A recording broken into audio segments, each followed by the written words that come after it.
എന്നോട് പറയൂ, മദീനത്തിന്റെ താക്കോല് സെൽഫിന്റെ കയ്യിലല്ല ഉള്ളത്. അത് ശരിയാണ്. അഷ്റഫുൽ ഖൽഖ് റസൂൽ സല്ലല്ലാഹു അലൈഹി വസല്ലം വിചാരിച്ചിട്ടാണ് അവർ കയ്യിൽ കൊടുത്തത്. കാരണം ആ താക്കോലിനകത്ത് സെൽഫി അല്ലാണ്ട് ഒരു സുന്നീന്റെ കയ്യിൽ ഉണ്ടെങ്കിൽ അവിടെ ഒരു പൊടി മണ്ണും ഉണ്ടാവൂലേ, നക്കിയിട്ടും ബാധിയിട്ടും ആരും വിടൂല. ഇങ്ങനെ ഹൃദയത്തിന്റെ ഉള്ളിൽ 1000 കിട്ടപ്പെട്ട ദൈവങ്ങളെ കുടിയിരുത്തുകയും എന്നിട്ട് നീ ഇങ്ങനെ നിസ്കാരം കഴിഞ്ഞ് ലാ ഇലാഹ ഇല്ലല്ലാഹ് ലാ ഇലാഹ ഇല്ലല്ലാഹ് ലാ ഇലാഹ ഇല്ലല്ലാഹ് എന്ന് നാവ് കൊണ്ട് പറയുകയും ചെയ്യുന്നു. എന്തു പ്രയോജനം? മഹാനായ സുൽത്താനുൽ ആരിഫീൻ അൽ ഗൗസ് സമദാനി വൽ ഖുത്ബ് റബ്ബാനി അശ്ശൈഖ് മുഹയ്യദ്ദീൻ അബ്ദുൽ ഖാദിർ അൽ ജീലാനി ഖദ്ദസല്ലാഹു സിർറഹുൽ അസീസ് മഹാനവറുകൾ ലോകത്തോട് ചോദിച്ച ചോദ്യമാണ്. ആ ചോദ്യം നമ്മുടെ ലോകത്തോട് ചോദിക്കാൻ നമുക്ക് ധൈര്യമുണ്ടോ? ഈ സമൂഹത്തിനോട് അള്ളാഹുവിനെ കുറിച്ച് പറഞ്ഞു കൊടുക്കാൻ, ഈ സമൂഹത്തിനോട് നന്മയെ കുറിച്ച് പറഞ്ഞു കൊടുക്കാൻ, ഈ സമൂഹത്തിനോട് ഇസ്ലാമിക ബോധത്തെക്കുറിച്ച് പറഞ്ഞു കൊടുക്കാൻ നമ്മുടെ സോഷ്യൽ മീഡിയയുടെ പ്ലാറ്റ്ഫോമുകൾ തയ്യാറായാൽ അൽഹംദുലില്ലാഹ് അതുകൊണ്ട് ഇസ്ലാമിക സമൂഹത്തിൽ മാറ്റമുണ്ടാവും. കണ്ടും കേട്ടും അടുത്തിട്ട് പറയാൻ ആളുകളുടെ ചോദ്യങ്ങൾ കേട്ടിട്ട് ചൂളിപ്പോയിട്ട് പറയുകയാണ്. ഒരു സ്ത്രീ ഉമ്മാന്റെ ഉപ്പാന്റെ പേരിൽ ദ്വാരക്കാൻ വേണ്ടി 100 രൂപ. ഞാനൊരു വേദി പോയപ്പോ ഉപ്പാന്റെ കബറിടത്തിൽ വെളിച്ചമാവാൻ വേണ്ടി ഒരുത്ത 300 രൂപ സെക്രട്ടറി ഇങ്ങനെ തന്നപ്പോ ഞാൻ ചോദിച്ചു, തന്നോനാരാന്ന് ചോദിച്ചു. ഓനാന്ന്. ഓനിക്ക് എന്താ പണി? ഓനൊരു കച്ചവടക്കാരനാണ്. ഞാൻ പറഞ്ഞ ആ പൈസ തിരിച്ചു കൊടുത്തേന്ന്. എന്താ തങ്ങളേന്ന്? ഞാൻ പറഞ്ഞു ഓന്റെ ഉപ്പാന്റെ കവറിൽ ട്യൂബ് ഇട്ട് കൊടുക്കണമെങ്കിൽ ട്യൂബിന് എത്ര വിലയെന്നറിയോ? 500 ചില റുപ്യ ഉണ്ട്.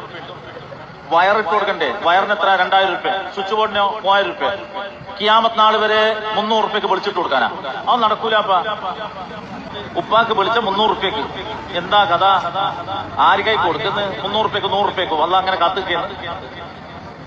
മൈജിരി കൊടുത്തിട്ടുണ്ട്. ഇപ്പൊ 100 രൂപയ്ക്ക് കൊടുക്കണ്ടേ? അപ്പൊ ഇല്ലെങ്കിലോ എന്നാ പിന്നെ ജിയോന്റെ ഫോൺ എത്രയാ വില?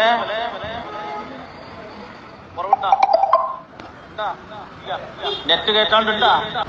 മുറാദ് അസ്ലാമാന 100 രൂപയ്ക്കാ. എന്താ മുറാദ്? ഒരാള് ദ്വായക്ക് വേണ്ടി 51 രൂപ. വീടിന്റെ പണിമുടക്ക് സുഖപ്രസവത്തിനൊന്നും 313 രൂപ പോരാ. ഒരു 10,000 രൂപയ്ക്ക് കൊടുക്കണം. കാരണം ഓപ്പറേഷൻ ചെയ്യാൻ 10,000 പോകില്ലേ? അപ്പൊ സുഖപ്രസവത്തിന് 10,000 കൊടുക്കണ്ടേ? അല്ല, അങ്ങനെ കുറച്ചെങ്കിലും 10% വെച്ചിട്ടെല്ലാം കൊടുക്കാം. 313 രൂപ പള്ളി കൊടുക്കണമെന്ന് പറഞ്ഞാൽ യാ റബ്ബേ, 313 രൂപ എന്തെല്ലാം എഴുതിയെന്നറിയാം. ഓന്റെ കച്ചവടം, ഓന്റെ പീടിയിൽ പണിയെടുക്കുന്നവന്റെ ഉമ്മാന്റെ ഇളാമാന്റെ മുത്തമ്മാന്റെ മോന്റെ കച്ചവടം, ഇവന്റെ ഊരവേദന, ഇവന്റെ കൈവേദന, ഒരു 313 രൂപ. പിന്നെ പുറക്കാർക്കെങ്കിലും ക്യാൻസർ വന്നാൽ 1500 രൂപ. മിംസിലേക്ക് ഓപ്പറേഷന് പോവാൻ, യൂണിറ്റിലേക്ക് ഓപ്പറേഷന് പോവാൻ എത്ര പൈസ? 3 ലക്ഷം. ഓപ്പറേഷൻ രക്ഷപ്പെടാൻ എത്ര? 111 രൂപ. ഓപ്പറേഷൻ രക്ഷപ്പെടാൻ 111, ചെയ്തതിനോ 3 ലക്ഷം. ദ്വാരക്കാൻ വേണ്ടിട്ട് 100 രൂപ. ഒരു സ്ത്രീ ഒരു രോഗം സുഖപ്പെടാൻ വേണ്ടി 100 രൂപ. ഗുളിക വാങ്ങുന്ന 313 രൂപ. ലോകത്തിന്റെ എല്ലാ ദിക്കുകളിലും അപ്പപ്പോൾ നടക്കുന്ന സംഭവങ്ങളെ ശൈഖുന നിരീക്ഷിക്കുകയാണ്.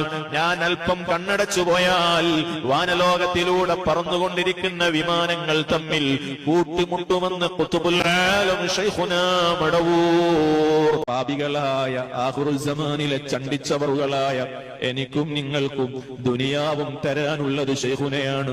ആഖിറവും നൽകാൻ സാധിക്കുന്നവർ ശൈഖുന തന്നെ. നമ്മുടേതായി നമ്മുടെ കരങ്ങളിൽ ഒന്നുമില്ല. എന്റെ ഒരു യാഥാർത്ഥ്യമാണ് ഞാൻ നിങ്ങളുമായി പങ്കുവെക്കുന്നത്.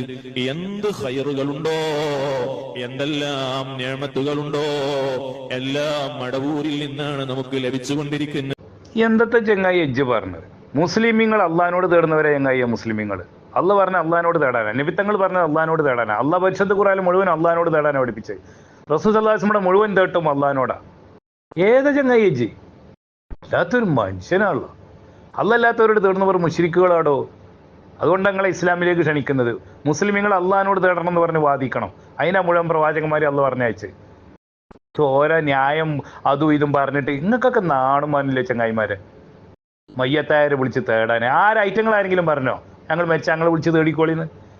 നിങ്ങളൊക്കെ എന്ത് ചങ്ങായിമാരെ? അങ്ങോട്ട് തേടുന്ന ഓരോരുത്തരുടെ സാധനങ്ങളോ കടലിൽ നിന്ന് ഒഴിച്ചിരുന്ന ഡെഡ് ബോഡി തുണിയും കൊണ്ടെടുക്കാത്തവന്, മുസ്ലിമാണോ എന്ന് അറിയാത്തവന്, നിസ്കരിക്കാത്തവന്, സ്വർണ്ണ ചെയിൻ ധരിച്ച് മുരിവൈദ്യൻ്റെ കൂടെ കാട്ടുകൂടി ടൗസർ ഇട്ടിട്ട് ചായ പിടിച്ച് കായ് കൊടുക്കാതെ നടക്കുന്ന ഓനാത്ര ലോകം നിയന്ത്രിക്കുന്നത്. നിങ്ങൾക്കൊക്കെ നാണന്മാരുണ്ടോ ചങ്ങായിമാർ? മുസ്ലിമീങ്ങളാന്ന് പറഞ്ഞ മൊയ്ലിയമാരാന്ന് നടക്കാൻ.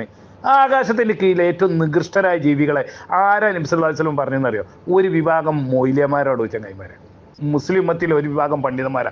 ഇങ്ങളല്ലെങ്കിൽ പിന്നെ ലോകത്ത് കഴിഞ്ഞ് വരാൻ ഒരു മനുഷ്യന്മാരുണ്ടാവില്ല. അത്രയും മതം പതിച്ചവരാ പാവപ്പെട്ട മുസ്ലിങ്ങളെ മയ്യത്തിനെ വിളിച്ച് തേടുന്നവരാക്കി മാറ്റുക. നിങ്ങൾ കോയും ചോറും തിന്നാൻ ആ പൊന്നാനിൽ നിന്നും കോഴിക്കോട്ട് നിന്ന് എഴുതിണ്ടാക്കിയ 300-400 കൊല്ലം എഴുതിണ്ടാക്കിയ പാട്ട് പാടാൻ വേണ്ടിയിട്ടും ഇവിടെ നാട്ടിൽ കിടന്ന കബറിലൊക്കെ ഉള്ളവരെ വിളിച്ച് തേടാൻ വേണ്ടിയിട്ടും എന്തിനാ ഈ പാവങ്ങൾ അള്ളാന്റെ പേരിൽ കളവ്, നബിത്തങ്ങളുടെ പേരിൽ കളവ് പറയുന്നത്? കുഫരിയത്തിലേക്ക് ഈക്ക പറഞ്ഞതായി എഴുതി. കുഫരിയത്തിലേക്ക് ഞാൻ കുഫറായിട്ടില്ല എന്നല്ലേ അർത്ഥം? ഒരാൾ എയർപോർട്ട് കണ്ട് എവിടേക്കാ? ദുബായിലെത്തിയോ? ഇല്ല. കുഫരിയത്തിലേക്ക് എന്ന് പറഞ്ഞാൽ കവറായിട്ടില്ല എന്നല്ലേ അതിന്റെ അർത്ഥം? ഒരാൾ ടിക്കറ്റ് എടുക്കാൻ വന്നു എവിടത്തേക്ക്? സൗദിയിലേക്ക്. സൗദിയിലെത്തിയോ? ഇല്ല. കുഫരിയത്തിലേക്ക് മുസ്ലിം പറഞ്ഞത് അതുകൊണ്ടാണ്. നിങ്ങൾ എയർപോർട്ടിൽ തന്നെ എത്തിച്ചേരാം. ഇത് സിറാജ് പത്രം 1989 നവംബർ. എന്താ പറയണത്? ഖുർആൻ പരിഭാഷ തികച്ചും അബദ്ധജടിലവും തോന്നിമാസവുമാണെന്നും അത് എഴുതിയുണ്ടാക്കിയ വകയിൽ കൂറ്റനാട് മുസ്ലിയാർ മുർത്തദ്ദും കാഫിറുമായിട്ടുണ്ടെന്നും അന്ന് സമസ്ത സെക്രട്ടറി ഫത്വ പുറപ്പെടുവിച്ചു. കൂറ്റനാട് മുർത്തദ്ദും കാഫിറുമായിട്ടുണ്ടെന്ന് അന്ന് സമസ്ത സെക്രട്ടറി ഫത്വ പുറപ്പെടുവിച്ചു. ഇപ്പൊ എവിടെയാ കയറിയുള്ളത്? എയർപോർട്ടിൽ